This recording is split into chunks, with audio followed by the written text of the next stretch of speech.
Esta es una historia ficticia, creada con fines de entretenimiento. Cualquier semejanza con personas, nombres, lugares o acontecimientos reales es mera coincidencia. Mis padres llamaron estúpido invertir en mí y financiaron el hotel de mi prima en su lugar, pero cuando ella quebró y yo tuve éxito, llamaron rogando por dinero. ¿Ubicas esa cosa que hacen las familias donde actúan como si fueran un equipo unido y sólido? Pero siempre hay un marcador invisible del que nadie habla, pues esa era mi familia.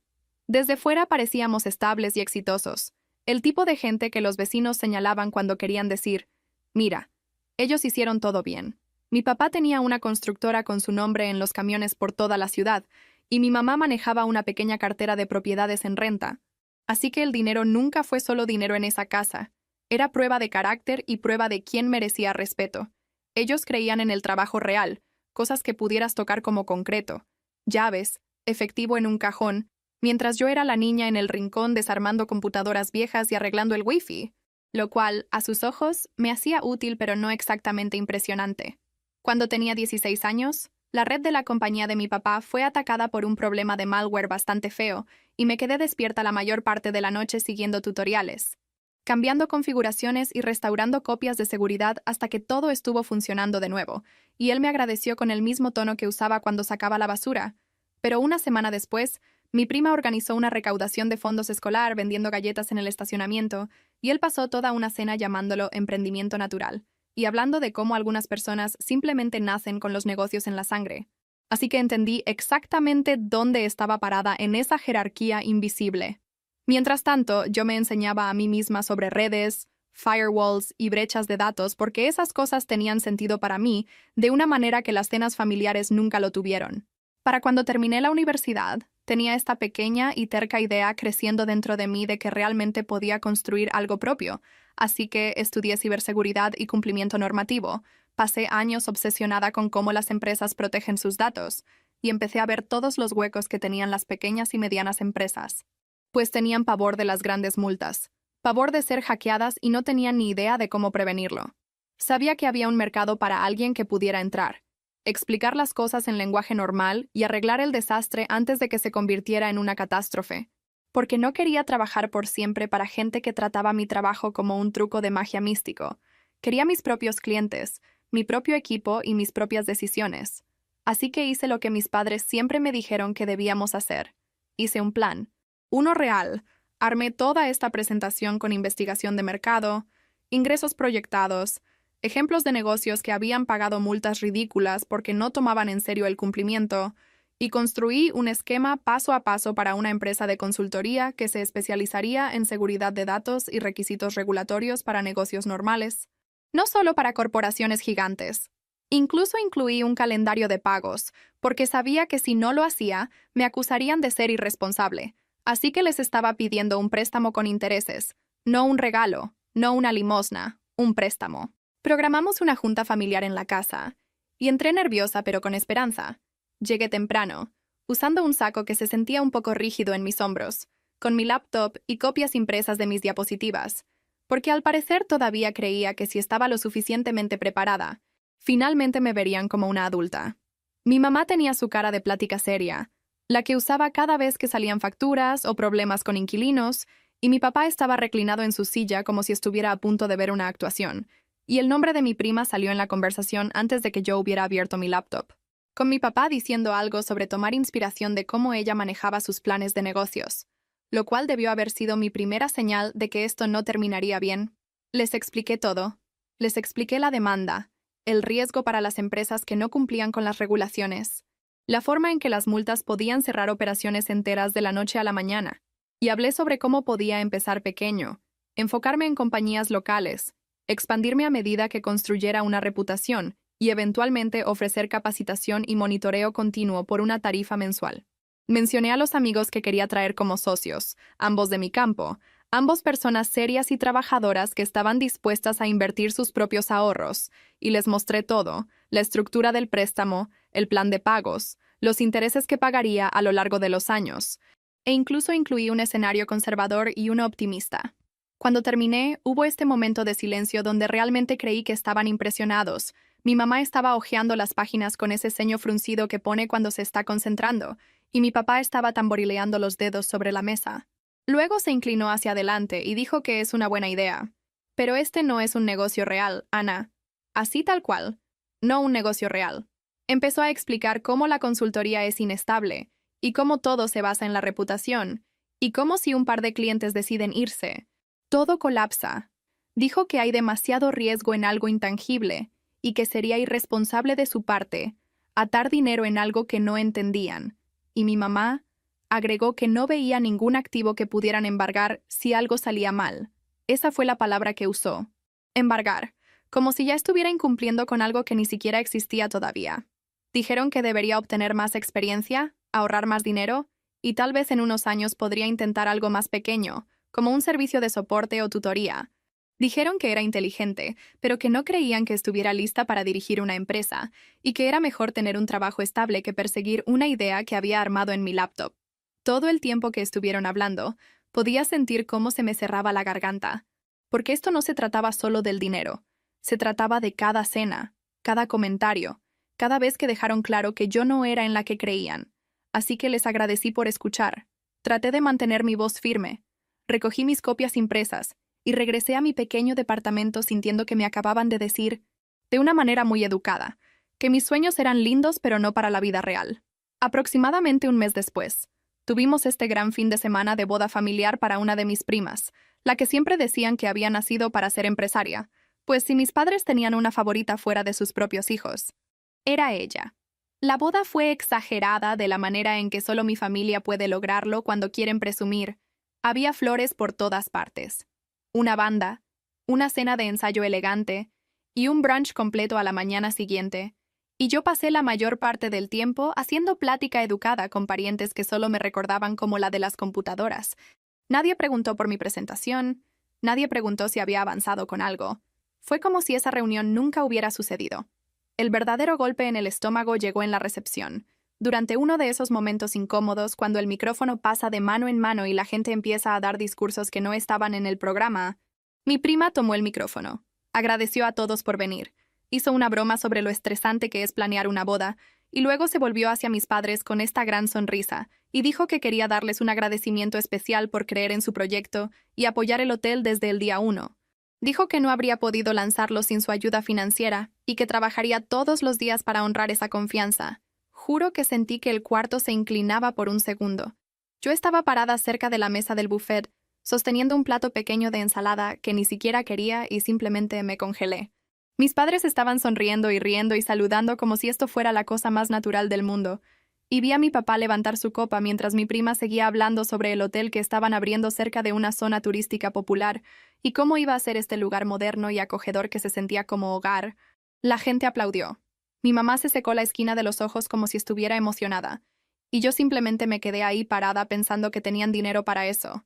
Tenían dinero para un hotel, pero no tenían dinero para mí.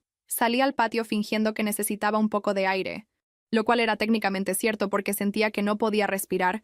Me recargué contra esta pared de piedra fría y me quedé mirando las luces del estacionamiento, escuchando la música amortiguada que salía por las puertas. Y no era solo el dinero lo que dolía. Era la confirmación de que eran perfectamente capaces de hacer un gran movimiento financiero, simplemente se negaron a hacerlo por mí. Para ellos, habitaciones de hotel y un restaurante y un lobby en el que pudieras entrar eran reales, mientras que mis servicios, mi cerebro y mi trabajo eran solo este concepto borroso que no podían respetar. Estaba en algún punto entre llorar y disociar cuando mi abuela me encontró.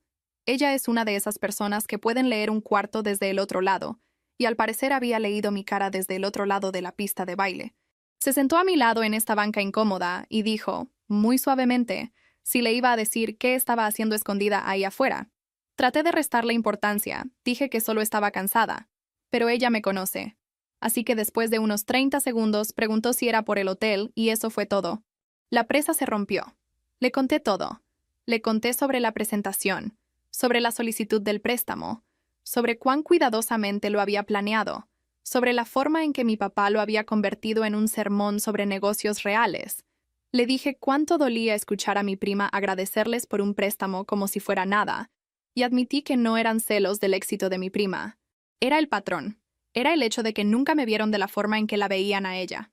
Mi abuela escuchó en silencio, con las manos juntas en su regazo, asintiendo de vez en cuando, haciendo una pregunta aquí y allá, solo para asegurarse de que entendía los detalles. Cuando me quedé sin palabras, soltó este largo suspiro y dijo que había estado viendo esto por mucho tiempo. Me dijo que a veces la gente invierte en lo que se siente familiar, no en lo que es realmente lo más inteligente. Dijo que mi papá se veía a sí mismo en mi prima con su hotel y sus sueños de bienes raíces porque él había construido su vida sobre edificios físicos. Dijo que eso no significaba que yo fuera menos capaz, solo que los asustaba un poco porque no entendían lo que quería construir. Apretó mi mano y dijo que tenía todo el derecho de sentirme herida, pero que su ceguera no cancelaba mi talento. Y casi lloro de nuevo cuando dijo eso. La tarde siguiente, después del cansado brunch de despedida donde todos fingieron que no había tensión, mi teléfono sonó mientras estaba sentada en mi sofá rodeada de ropa limpia que tenía la intención de doblar. Era mi abuelo, quien nunca me llamaba directamente a menos que algo fuera serio. Usualmente solo le pasaba el teléfono a mi abuela. Dijo que quería que fuera a su casa, que necesitaba hablar conmigo en persona, y escuchar su voz así hizo que mi corazón latiera fuerte. Así que conduje hasta allá en esta extraña mezcla de pavor y curiosidad, ensayando todas las posibles conversaciones que podríamos estar a punto de tener. Cuando entré a su casa, mi abuela me abrazó como si no nos hubiéramos visto el día anterior, y mi abuelo ya estaba en su pequeña oficina con papeles extendidos ordenadamente sobre su escritorio. No perdió tiempo con plática trivial. Dijo que tu abuela le contó sobre mi idea y luego me indicó que me sentara. Me senté en la misma silla donde solía hacer rompecabezas de niña, y de repente mi futuro entero estaba siendo discutido en ese mueble. Me pidió que le explicara el plan de nuevo, pero con mis propias palabras, sin diapositivas ni gráficos, así que lo hice. Expliqué lo que quería hacer, a qué tipo de clientes apuntaría, cómo funcionarían los contratos, cuánto tiempo pensaba que tomaría antes de que la empresa pudiera sostenerse por sí misma. Le conté sobre los amigos que quería traer, sobre nuestros ahorros y hasta dónde nos llevarían.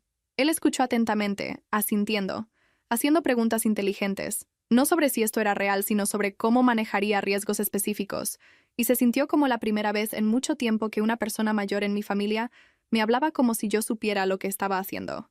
Luego me contó su historia. Yo había escuchado partes antes, pero nunca con tanto detalle. Él empezó su propio negocio hace años con casi nada, solo algunas herramientas prestadas y un préstamo de un tío al que todos creían loco por darle dinero. Dijo que la gente en ese tiempo pensaba que su idea era imprudente, que no había garantía de que funcionara, pero que una persona creyendo en él había cambiado todo. Dijo que no podía pretender entender todas las partes técnicas de lo que yo quería hacer, pero entendía el riesgo y entendía el trabajo duro. Ya había hablado con un abogado, dijo. Ya había movido algunas cosas. Deslizó una carpeta a través del escritorio hacia mí, y adentro estaba un borrador de un acuerdo de préstamo.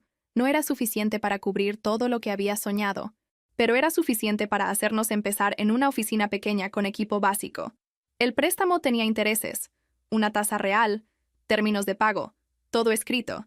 Dijo que quería que esto fuera profesional, no un favor familiar, porque no quería que nadie dijera después que yo los había manipulado o me había aprovechado de ellos. Se me cerró la garganta. Ni siquiera sé si le respondí de inmediato. Solo recuerdo mirar esas páginas y sentir, por primera vez, como si alguien estuviera poniendo dinero real y literal detrás de la idea de que yo era capaz. Lloré frente a él. Obviamente, él palmeó mi hombro, un poco incómodo, y dijo que solo hiciera el trabajo. Ana, que no me detuviera cuando se pusiera difícil. Eso fue lo que pidió a cambio. No lealtad, no obediencia ciega, solo esfuerzo. Firmé los papeles una semana después. Finalizamos los detalles y así de simple tenía el capital inicial que mis padres habían dicho que era demasiado riesgoso para desperdiciar en alguien como yo.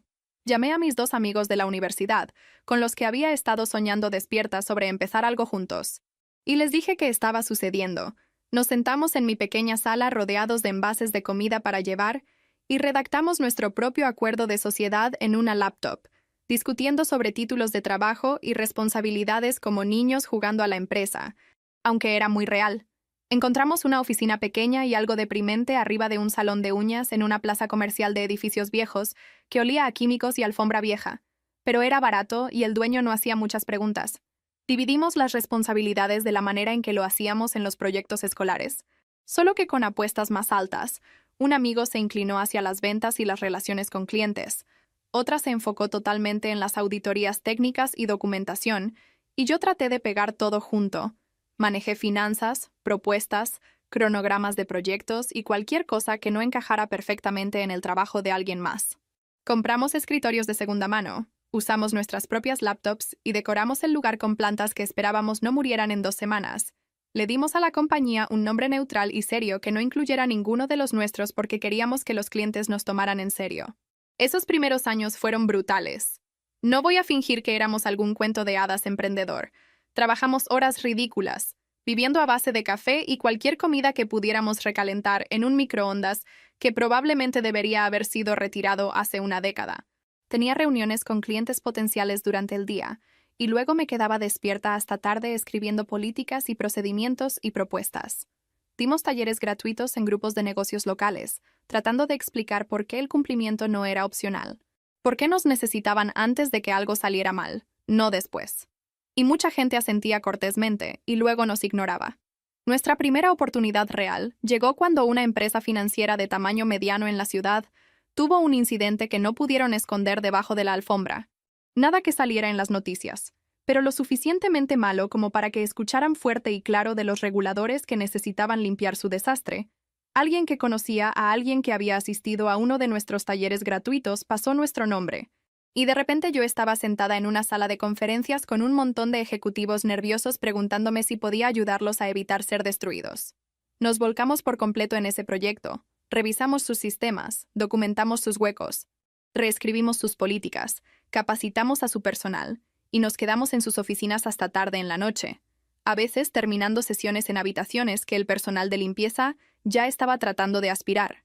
Y cuando finalmente nos pagaron, después de empujar la factura hasta la fecha de vencimiento porque finanzas está retrasado, el dinero cubrió una mejor oficina, y el salario de nuestro primer empleado de tiempo completo también nos dio una cosa muy preciosa que fue una referencia sólida.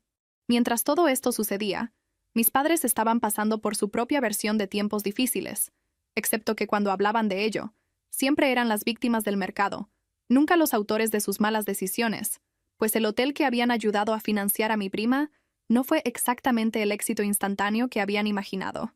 Hubo retrasos, costos extra, problemas con contratistas y muchas ilusiones. Escuché cosas de paso, pequeños comentarios sobre tasas de ocupación y promociones y gastos imprevistos, pero nadie nunca me sentó para hablar de ello.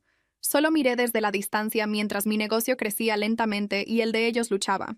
Llegamos a un punto casi de quiebre cerca de los 2 años cuando uno de nuestros clientes más grandes retrasó un pago enorme por lo que se sintió como una eternidad. Habíamos contratado basándonos en ese contrato, tomado más espacio de oficina, y de repente estábamos mirando nuestras cuentas y dándonos cuenta de que no podíamos cubrir la nómina y la renta al mismo tiempo si ese dinero no llegaba.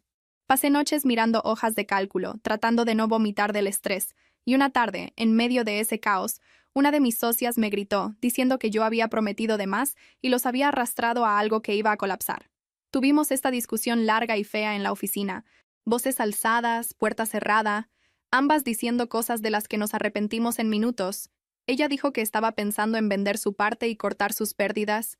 Yo dije que si quería abandonar el barco, debería simplemente decirlo y dejar de actuar como si yo la hubiera engañado. Se puso personal, se puso cruel. Y si estás imaginando un desacuerdo profesional, todavía lo estás imaginando demasiado cortés. Esto fue crudo y desordenado, y lleno de todo el miedo que ambas tratábamos de no mostrar. Nos aferramos por un hilo muy delgado. El cliente finalmente pagó, después de lo que se sintió como una eternidad de estamos procesando, y pudimos respirar de nuevo. Hicimos cambios después de eso. Ajustamos cómo estructurábamos los pagos. Dejamos de permitir que los clientes nos arrastraran solo porque eran más grandes que nosotros. Pero ese susto dejó una marca. Me recordó que el préstamo de mi abuelo no era un escudo mágico y que todavía podíamos perder todo si no teníamos cuidado. También me hizo más protectora de lo que estábamos construyendo, más consciente de que cada decisión tenía un costo. Para cuando llegamos a la marca de 4 o 5 años, más o menos 2 años antes de que todo cerrara en ese primer año de la pandemia, las cosas en realidad se veían estables por primera vez, casi como lo que había imaginado ese día en la mesa de mis padres. Teníamos un equipo pequeño pero sólido, contratos con compañías que pagaban a tiempo, referencias llegando sin que rogáramos por ellas. Abrimos una segunda oficina, incluso un poco menos deprimente, en una ciudad cercana porque la demanda estaba ahí. Y finalmente teníamos un colchón en nuestra cuenta bancaria que no desaparecía en el segundo que vencía la renta, así que usé ese dinero para hacer lo que había estado pensando desde que firmé esos papeles en la oficina de mi abuelo, y les pagué. Tuvimos una reunión pequeña, ligeramente incómoda pero emocional con solo nosotros tres, mis abuelos y yo, en su mesa del comedor. Llevé un cheque por el monto total del préstamo más cada dólar de interés que se había acordado, y presenté un resumen simple de mis finanzas. No porque preguntaran, sino porque quería que vieran que esto era real, que su fe en mí se había convertido en algo tangible. Mi abuelo leyó los números despacio, asintió, y luego me miró con esta expresión que hizo que se me apretara el pecho. Orgullo, alivio, algo así. Trató de bromear diciendo que iba a extrañar los pagos regulares porque lo hacían sentir como un banquero, pero podía notar que este momento era importante para él. Mi abuela lloró. Hacen esa cosa donde fingen que ambos están bien, y luego uno de ellos se limpia la cara, y el otro finge no darse cuenta. Y después de eso, les ayudé a mudarse a un lugar más pequeño cerca de clínicas y supermercados, porque la casa que tenían era demasiado grande para que la manejaran, especialmente con algunos problemas de salud apareciendo. Yo pagué la diferencia, no como un gran gesto, solo como un agradecimiento silencioso. Se sintió como la cosa más natural del mundo. Mientras tanto, el hotel apenas se mantenía a flote.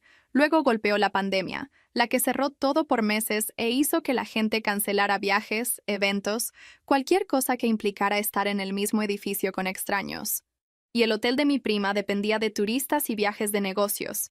Así que de repente no había turistas y los viajes de negocios se convirtieron en videollamadas y correos electrónicos. Mis padres ya habían inyectado más dinero en el lugar, tratando de ayudar a mi prima a mantenerlo a flote. Habían garantizado préstamos, asumido más deuda, convencidos de que si solo aguantaban, las cosas se recuperarían. No lo hicieron. El hotel cerró.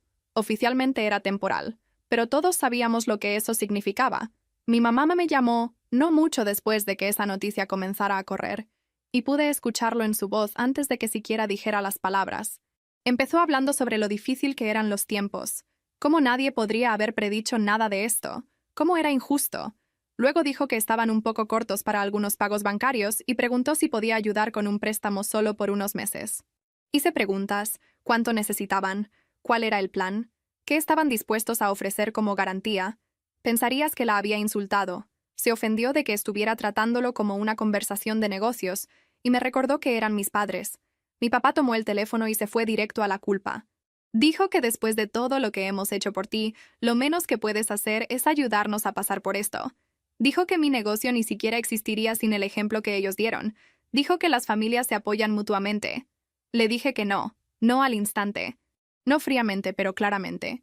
Dije que mi compañía tenía sus propias obligaciones, que teníamos empleados dependiendo de nosotros, y que no iba a poner eso en peligro para cubrir un hoyo que él había cavado haciendo una inversión riesgosa sobre la cual nunca pidió mi opinión. Dije que lamentaba por lo que estaban pasando, pero yo no era su banco. El silencio en el otro lado de la línea fue espeso. Luego dijo que realmente eres una desagradecida y colgó. No hablamos por un tiempo después de eso, al menos, no hablé con ellos directamente. Escuché de ellos a través de parientes, a través de mi abuela, a través de publicaciones pasivo-agresivas ocasionales, en una aplicación de redes sociales donde mi mamá se quejaba de cómo los hijos modernos solo se preocupaban por el dinero. Todo era muy vago. Nada que me nombrara directamente. Pero todos entendían de quién estaba hablando. Traté de enfocarme en mi trabajo, en mis amigos, en mis abuelos. Traté de convencerme de que una vez que el polvo se asentara, tal vez podríamos hablar de nuevo como adultos. Luego vino el aniversario de bodas de mis abuelos, el grande, el tipo que la gente celebra a lo grande con discursos y presentaciones de diapositivas y todo eso. Mis abuelos estaban celebrando 50 años juntos, lo cual es impresionante, especialmente considerando el circo en el que se había convertido la familia. Y ofrecí organizar el evento, en parte porque quería hacer algo por ellos, en parte porque necesitaba sentir que era capaz de darles un día mejor que el caos a su alrededor. Reservamos un espacio de eventos agradable en un hotel local, el tipo de lugar del que mi prima probablemente se habría burlado cuando todavía estaba convencida de que su lugar sería el nuevo favorito en la ciudad. Pagué por la comida, trabajé con el personal, escogí decoraciones, traté de hacerlo sentir cálido y festivo sin convertirlo en un cuento de hadas falso. Y la gente llegó lista para beber, comer y contar historias sobre la pareja, que de alguna manera había mantenido todo unido todos esos años. Durante la mayor parte de la noche, logré ignorar a mis padres. Estaban ahí, por supuesto, vestidos como si nada estuviera mal, sonriendo con esa sonrisa tensa que usas cuando quieres que todos piensen que todavía estás ganando. Los capté un par de veces en el borde de mi visión, hablando con otros invitados, gesticulando alrededor del cuarto como si estuvieran explicando algo importante. Hice mis trabajos, me aseguré de que mis abuelos estuvieran cómodos, revisé la comida, me reí de las historias y me dije a mí misma que podía sobrevivir unas horas fingiendo que todo estaba bien. En algún punto, sin embargo, empecé a captar fragmentos de conversaciones que hicieron que me apretara la mandíbula.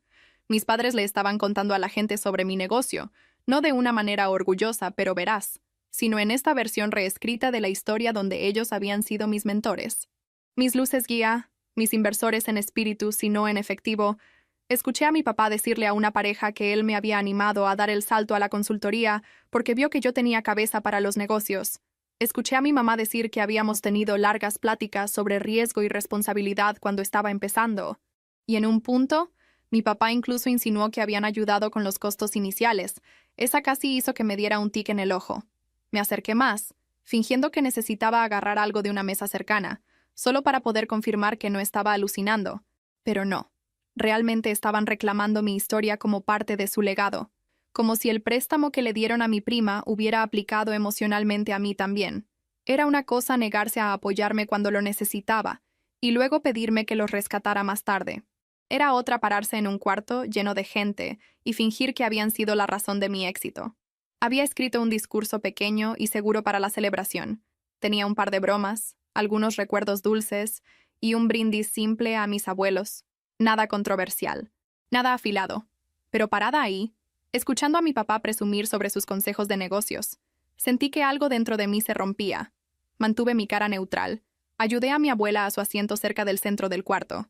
Esperé a que los discursos informales bajaran de tono, y luego tomé el micrófono cuando alguien dijo mi nombre. Al principio, me apegué al plan.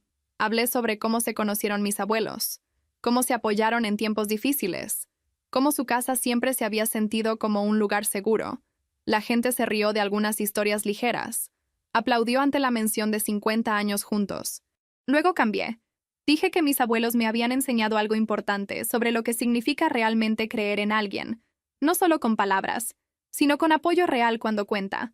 Hablé sobre cómo, hace años, había ido con gente que amaba y respetaba con una idea de negocio y un plan detallado, y cómo me habían dicho que era demasiado riesgoso, demasiado intangible, demasiado poco realista. No nombré a mis padres, pero no tenía que hacerlo. El aire cambió. Luego dije que mis abuelos habían escuchado, habían hecho preguntas y habían decidido respaldarme.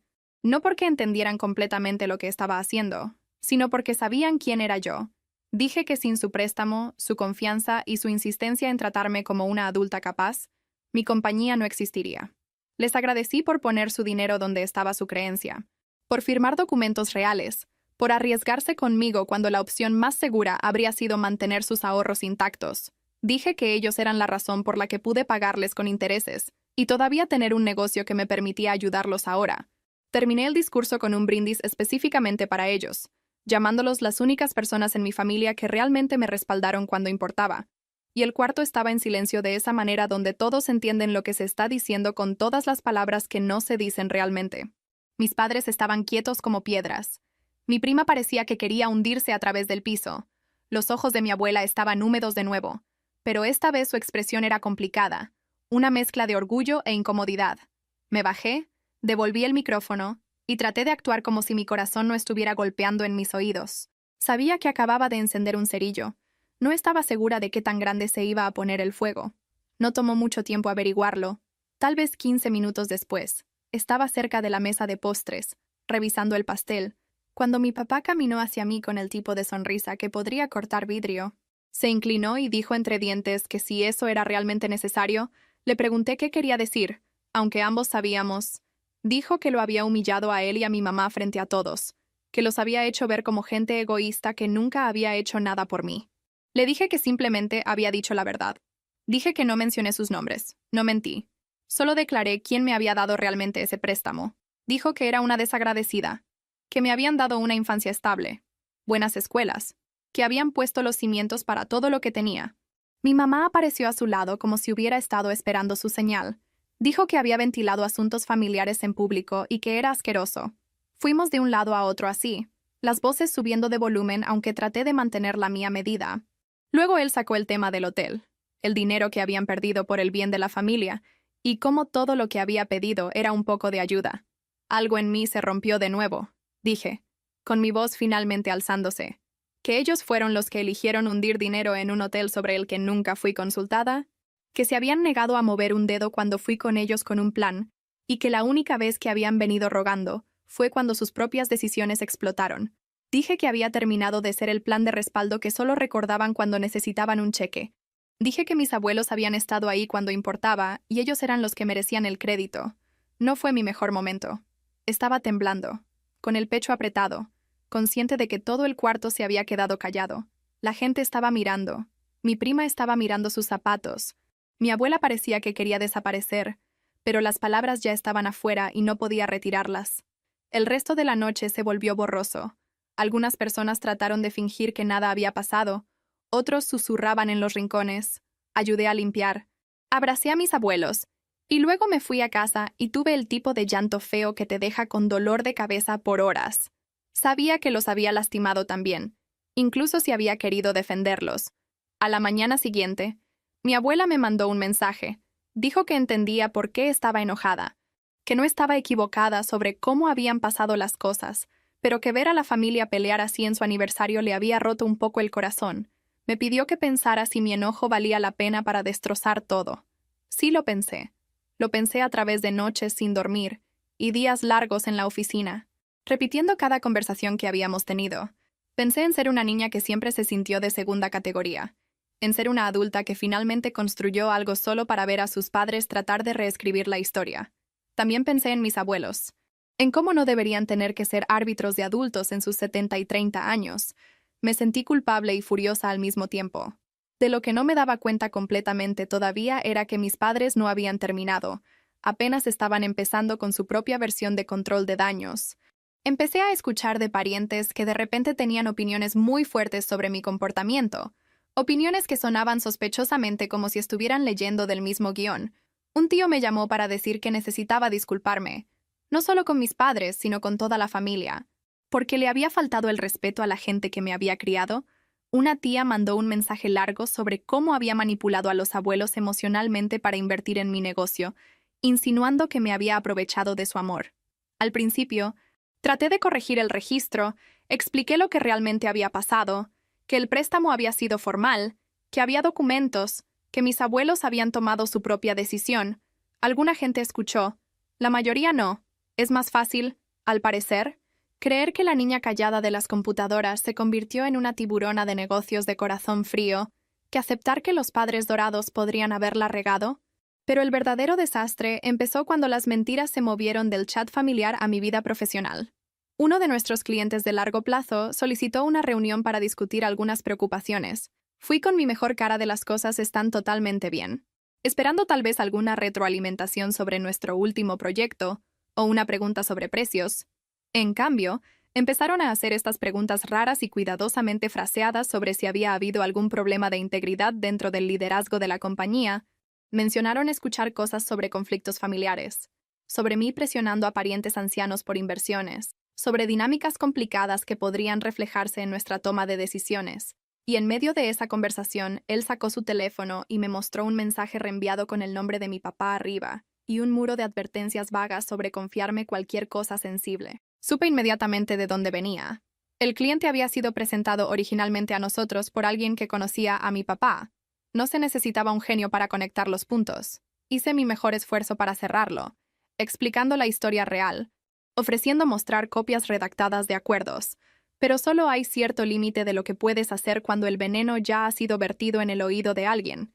Terminaron el contrato y luego silenciosamente no lo renovaron. En papel. Solo cambiaron de dirección. En realidad, habíamos sido difamados. Estaba furiosa y aterrorizada. Perder a ese cliente dolió de una manera que podía sentir en cada balance general. Habían sido una de nuestras 3 cuentas principales y una gran parte de la estabilidad que pensábamos que finalmente habíamos construido. Pero más que eso me hizo darme cuenta de que mis padres estaban dispuestos a lastimar mi negocio, no solo mis sentimientos. Los confronté por mensaje de texto, porque en ese punto no confiaba en mí misma para mantener la calma en una llamada. Mi papá negó todo. Obviamente, dijo que solo había compartido preocupaciones como padre y que si alguien tomaba decisiones de negocios basadas en chismes, eso no era su culpa. Mi mamá redobló la narrativa de que yo había usado a mis abuelos. El estrés se derramó en la compañía de nuevo. Mi socia, con la que había peleado durante esa crisis de pago, finalmente explotó. Dijo que no podía seguir viviendo en una telenovela donde cada pocos meses algún drama nuevo amenazaba el trabajo que estábamos haciendo. Dijo que me respetaba y creía en lo que habíamos construido, pero estaba agotada por el latigazo emocional. Tuvimos la discusión en la oficina de nuevo, pero esta vez hubo menos gritos y más resignación fría. Unas semanas después, me dijo que se iba, vendiendo su parte y moviéndose. Negociamos la salida limpiamente. Más tarde, después de que el caso judicial terminó, me mandó una tarjeta corta que solo decía: «Me alegra que ganaras esto». Nunca reconstruimos la amistad, pero no hubo amargura entre nosotras. Dolió, pero no nos rompió. Redistribuí la carga de trabajo. Promoví a alguien que se había ganado mi confianza y mantuve la compañía estable lo suficiente para que la siguiente temporada se sintiera normal de nuevo. Sentía que todo estaba colapsando a la vez. Empecé a ver a una terapeuta, no porque de repente tuviera una creencia profunda en los viajes de salud mental, sino porque necesitaba 1 hora a la semana, donde alguien me escuchara sin tomar un bando. Incluso ella levantó las cejas cuando expuse todas las formas en que mis padres se habían insertado en mi vida, incluso cuando yo había tratado de construir algo separado. Alrededor de ese tiempo, tomé una decisión que se sintió tanto mezquina como absolutamente necesaria. Bloqueé a mis padres en cada aplicación, bloqueé sus números, envié un mensaje final, largo y cuidadoso, diciendo que hasta que pudieran dejar de mentir sobre mí y dejar de tratar de sabotear mi negocio. No quería contacto. Dije que me mantendría conectada con mis abuelos, pero que había terminado de fingir que teníamos una relación normal de padre e hija. Luego le di enviar, e inmediatamente me sentí aliviada y enferma. Aproximadamente un mes después, mi abuelo murió mientras dormía, sin estancia larga en el hospital, sin despedida dramática. Solo una mañana donde no despertó. Mi abuela me llamó, su voz pequeña y temblorosa, y conduje a su casa con mis manos agarrando el volante tan fuerte que dolían. El duelo me golpeó duro. Cuando mi abuela llamó para decirme, apenas podía respirar. El funeral fue grande. Él era una de esas personas que silenciosamente había ayudado a muchos a lo largo de los años, y todos aparecieron para decir adiós. Mis padres estaban ahí. Por supuesto, no hablamos más allá de un asentimiento rígido. El aire entre nosotros se sentía como vidrio que podría romperse si alguien respiraba mal. Me enfoqué en mi abuela, en la logística, en asegurarme de que la ceremonia saliera sin problemas. Coordiné con la persona dirigiendo el servicio. Arreglé detalles con el lugar manejando la recepción. Era más fácil estar ocupada que sentarse quieta y sentir.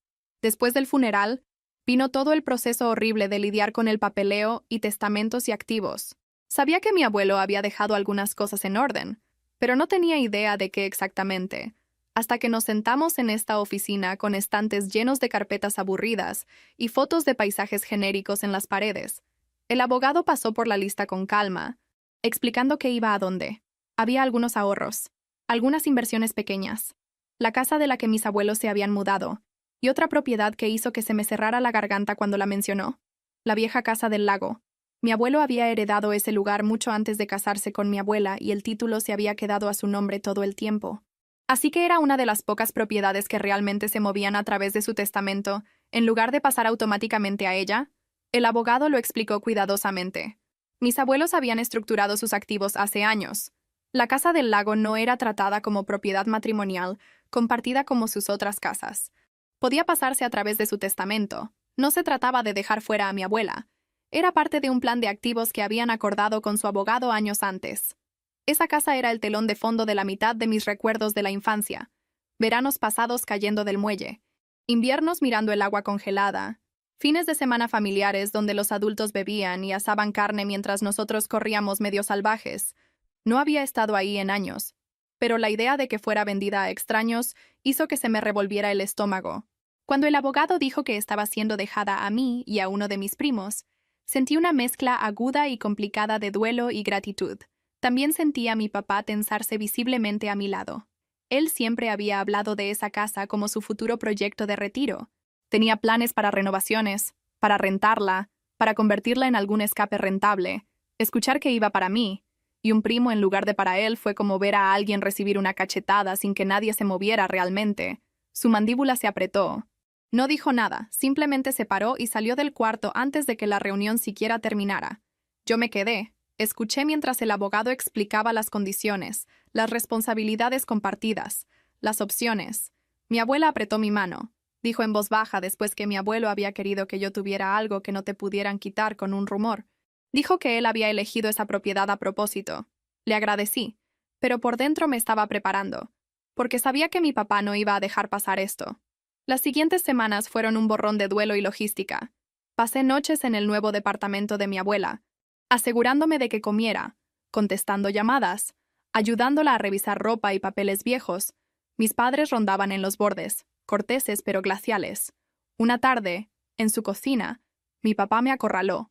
Dijo, en este tono calmado pero furioso, que la casa del lago obviamente debería haber ido para él, y que lo lógico sería que yo firmara mi parte a su nombre o, por lo menos, acordara venderla para que él pudiera manejar las ganancias apropiadamente. Le dije que no.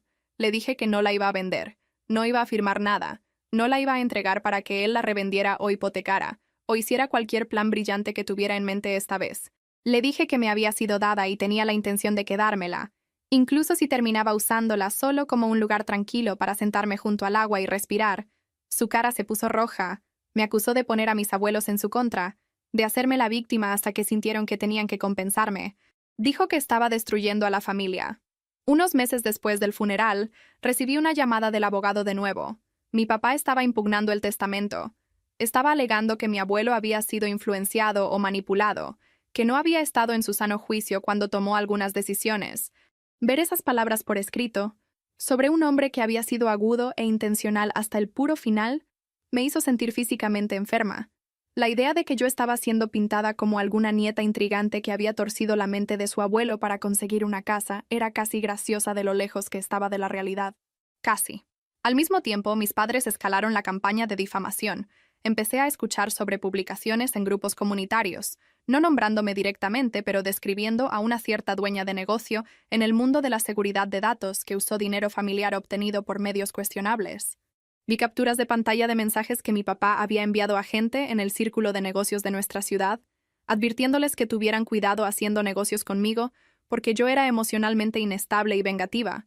No era solo sobre la casa, era sobre castigarme por no quedarme en mi rol asignado. Llegué a un punto de quiebre. Me senté con una abogada. Expuse todo. Le mostré mensajes, capturas de pantalla, la línea de tiempo. Ella escuchó. Hizo preguntas y luego dijo muy simplemente que tienes bases para responder. Responder, en este caso, significaba presentar mi propia acción legal por difamación, documentando las formas en que sus mentiras nos habían costado clientes y puesto en riesgo la reputación de mi compañía. Se sintió surreal, sentada en una oficina estéril hablando de llevar a mis propios padres a la corte. Pero en ese punto, también se sintió como el único idioma que tal vez finalmente respetarían. Los siguientes meses fueron exactamente el tipo de cosa que siempre había querido evitar. Papeleo legal, audiencias, ir y venir entre abogados, declaraciones bajo juramento. Fui cuidadosa de mantener el enfoque estrecho. No estaba tratando de demandarlos por daño emocional o trauma de la infancia. Estaba abordando mentiras muy específicas y daño financiero muy específico, del lado de la herencia. El testimonio de mi abuela y la documentación del abogado fueron claros. Mi abuelo había estado en sano juicio. Había sabido exactamente lo que estaba haciendo. Del lado de la difamación, mensajes y publicaciones que habían parecido mezquinos y molestos, de repente se convirtieron en pruebas. Fue agotador y humillante y extrañamente clarificador. Algunos parientes se alejaron completamente, no queriendo estar en medio. Otros admitieron en voz baja que entendían por qué estaba haciendo esto, incluso si deseaban que no hubiera llegado tan lejos. Mi mamá jugó la carta de madre devastada donde pudo, hablando de lo desgarrador que era que su hija hubiera arrastrado a la familia a la corte. Mi papá se mantuvo frío, convencido de que estaba peleando una batalla justa para defender su legado. Al final, Después de casi un año de presentaciones, testimonios, espera y 2 sets de abogados recordándoles silenciosamente a mis padres qué tan mal se podía poner para ellos si presionaban. Las decisiones no fueron dramáticas. El abogado de mis padres había dejado bastante claro que alargar las cosas más con la evidencia apilada como estaba solo se volvería más caro para ellos. No hubo aplausos lentos ni confesiones dramáticas. La corte mantuvo el testamento. La casa del lago permaneció dividida entre yo y mi primo Mark. Él era el sobrino de mi papá, y cuando lo llamé al respecto, dijo que no quería ser arrastrado a más drama familiar. Acordó venderme su parte en un mes, de manera justa y rápida, y ambos nos alejamos de ese trato aliviados. Usé una mezcla de ahorros y un pequeño préstamo asegurado contra la propiedad para pagarle, y por primera vez en mi vida había un pedazo de tierra con mi nombre en él donde realmente podía respirar. El intento de mi papá de reclamar influencia indebida se cayó de cara frente a la evidencia real. Del lado de la difamación, llegamos a un acuerdo que incluía una retractación pública y por escrito de afirmaciones específicas, publicada en los mismos grupos e hilos donde las insinuaciones originales habían circulado, enviada directamente a los mismos contactos de negocios que él había mensajeado, y la cobertura de mis costos legales. No hubo confesión de culpa, por supuesto, nunca la hay con gente como él, pero hubo una línea trazada de una manera oficial e innegable. El castigo real para mis padres no vino de mí. Sin embargo, vino de las matemáticas, las deudas del hotel, las garantías que habían firmado y los préstamos apilados sobre malas decisiones finalmente los alcanzaron. Vendieron su casa grande, redujeron el negocio, vieron su crédito desvanecerse y mi prima, que había sido arrastrada a ese desastre, cortó contacto por un tiempo por pura vergüenza. La gente a veces me pregunta si me siento reivindicada viendo todo eso. No sé si esa es la palabra correcta. Hay cierta satisfacción oscura y fea en saber que no cedí, que no entregué la casa ni escribí un cheque solo para mantener la paz. También hay duelo. Perdí la idea de padres a la que había estado tratando de aferrarme, la versión de ellos que tal vez algún día despertaría y se daría cuenta de cuánto daño habían hecho. Esa versión no existe. Lo que tengo en su lugar es distancia, límites y una casa en el lago. Voy ahí a veces, sola o con un par de amigos cercanos. No es glamoroso. Los muebles están anticuados. El muelle necesita reparaciones y hay un olor a humedad en los closets, sin importar cuántas ventanas abra. Pero cuando me siento en el porche y miro el agua, siento algo que no sentí mucho creciendo. Calma. Recuerdo la voz de mi abuelo diciéndome que solo haga el trabajo y no me detenga cuando se ponga difícil. Recuerdo la risa cansada de mi abuela. Mi relación con ella es complicada ahora. Me ama, pero también ama a su hijo, y tiene que vivir en el mismo pueblo pequeño donde todos tienen una opinión. Conduzco hasta allá la mayoría de las semanas para tomar café en su mesa de cocina y arreglar cualquier cosita que dice que está rota. Ella pregunta sobre mi trabajo, escucha cuando hablo de fechas límite y empleados y riesgo, y a veces aprieta mi mano. Me mira y dice que le alegra que haya pagado el préstamo, y me dice que le alegra que me haya defendido. No tengo un final limpio para esto. No hubo reunión dramática, ni disculpa llena de lágrimas donde mis padres de repente entendieron todo. No hubo momento donde los perdoné y nos abrazamos frente a una puesta de sol. Ellos están viviendo su vida, reducidos y todavía convencidos de que ellos son los que fueron agraviados.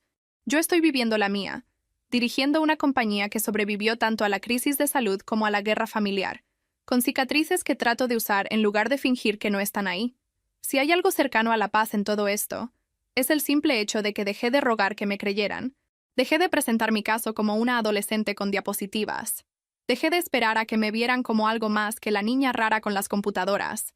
Construí algo de todos modos. Ellos trataron de reescribir la historia y yo conté otra versión en voz alta. Perdí algunas cosas que pensé que necesitaba, como la fantasía de una familia que apoya. Me quedé con la única cosa que importa más de lo que sabía: el derecho a decidir qué sacrificaré y qué no por gente que solo aparece cuando hay algo para ellos. Esa es toda la verdad desordenada. No estoy tratando de ser la heroína o villana de nadie.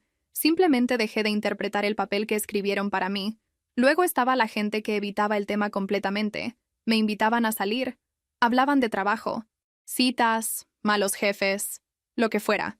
Y nunca preguntaban una sola vez sobre mis padres, como si tuvieran miedo de que mencionarlos pudiera hacerme llorar en público. A veces estaba agradecida, otras veces quería agarrarlos de los hombros y decirles que se permite preguntar. Es mi vida, no un escándalo que vas a atrapar como un resfriado. Pero no lo hice. Solo dejé que el hueco se quedara ahí. otra cosa invisible en el cuarto. Mi abuela siguió caminando por esa cuerda floja en la que solo ella parecía dispuesta a equilibrarse. Llamaba para contarme sobre una receta nueva que había probado o algún drama de vecinos, y luego su voz se suavizaba y decía cosas como que tu mamá todavía te ama, ¿sabes? Solo no sabe cómo demostrarlo. Esa línea siempre me hacía querer reír y gritar al mismo tiempo. Contestaba algo neutral, como que sé que estás en una posición difícil, porque lo sabía. Estaba atrapada entre el hijo que había criado y la nieta que había visto crecer a la sombra de las decisiones de ese hijo. Eventualmente, preguntó si estaría dispuesta a verla en la casa del lago. Dijo que quería ir ahí una vez más mientras todavía se sintiera lo suficientemente fuerte para manejar las escaleras y el viaje. Dije que sí, en parte por ella y en parte por mí. Quería ver cómo se sentía el lugar con ella ahí, no solo como un refugio de todo, sino como una pieza de la vida que había construido con mi abuelo. Fuimos en un fin de semana templado cuando el clima estaba tratando de decidir si había terminado de hacer frío. Pasé por ella, empaqué botanas, cobijas, el buen café que le gustaba, y condujimos mayormente en un silencio cómodo. Cuanto más nos acercábamos, más empezaban a derramarse sus historias. Señaló una desviación donde mi abuelo solía parar y comprar fruta de un puesto pequeño. Se rió de un verano cuando una tormenta había cortado la luz y todos habían dormido en el piso de la sala. Cuando entramos al camino de entrada, se sentó ahí por un minuto, solo mirando la casa. Amaba este lugar, dijo. Más para ella misma que para mí. Me bajé. La ayudé a subir los escalones del frente y abrí la puerta. El olor era el mismo de siempre. Esa mezcla de madera, polvo y un toque de lago que parece filtrarse en todo. Caminó despacio por cada cuarto, tocando los respaldos de las sillas, los bordes de los marcos de fotos, el barandal desgastado de la escalera. Hicimos café en la vieja cocina, la que tenía gabinetes que realmente deberían ser reemplazados, pero que secretamente me gustaban justo como estaban. Nos sentamos a la mesa, y ella sacó un pedazo de papel doblado de su bolsa. Por un segundo pensé que estaba a punto de mostrarme algún documento legal nuevo, y se me apretó el estómago. En cambio, era una carta que mi abuelo había escrito unos años antes de morir. El tipo de cosa que había guardado por si acaso. No era un testamento, nada oficial, solo su letra en papel rayado. Me la dio y dijo que creo que estás lista para leer esto ahora. La desdoblé con cuidado. Su letra estaba un poco más temblorosa que las notas que solía dejar en el refri, pero todavía completamente suya. Escribió sobre el día que fui a su oficina con mi plan de negocios, sobre cómo había visto esa mirada en mis ojos que reconocía de sus propios días de juventud. Dijo que sabía que causaría problemas con mis padres, que esperaba que se ofendieran, pero que confiaba en mí para capotear el temporal. Escribió que la casa junto al lago no era un premio o una compensación, sino una forma de decir que creía que mi vida se extendería más allá del drama familiar y que quería que tuviera un lugar para respirar cuando el resto se sintiera demasiado pesado. Leí la carta 2 veces, luego una tercera vez. Mi abuela me miraba con esta ternura quieta y cansada que hacía que me doliera la garganta. No quería que sintieras que tomaste nada, dijo. Quería que supieras que él lo dio. Esa distinción importaba más de lo que esperaba. No borraba la fealdad del caso judicial o las publicaciones o las acusaciones, pero ponía una verdad pequeña y sólida en medio de todo el ruido. No había robado nada, había recibido algo que fue dado deliberada y pensadamente. Pasamos el resto del día ahí hablando de todo y nada. En un punto ella admitió que parte de ella todavía deseaba que hubiera encontrado una manera de arreglar las cosas sin llevarlo a la corte. Le dije que si hubiera habido otra manera, me habría arrastrado a través de ella. Asintió, y dijo que me creía. Eso fue lo más cerca que llegamos a un entendimiento mutuo, y fue suficiente. Después de que la llevé a casa esa tarde, me senté en mi carro afuera de su edificio por un largo tiempo, solo desplazándome por mensajes que nunca enviaría, borradores a mi mamá, tratando de explicar por centésima vez cómo su silencio había dolido más que los gritos de mi papá. Borradores a mi papá, señalando cada agujero en su lógica y cada mentira que había dicho sobre mí.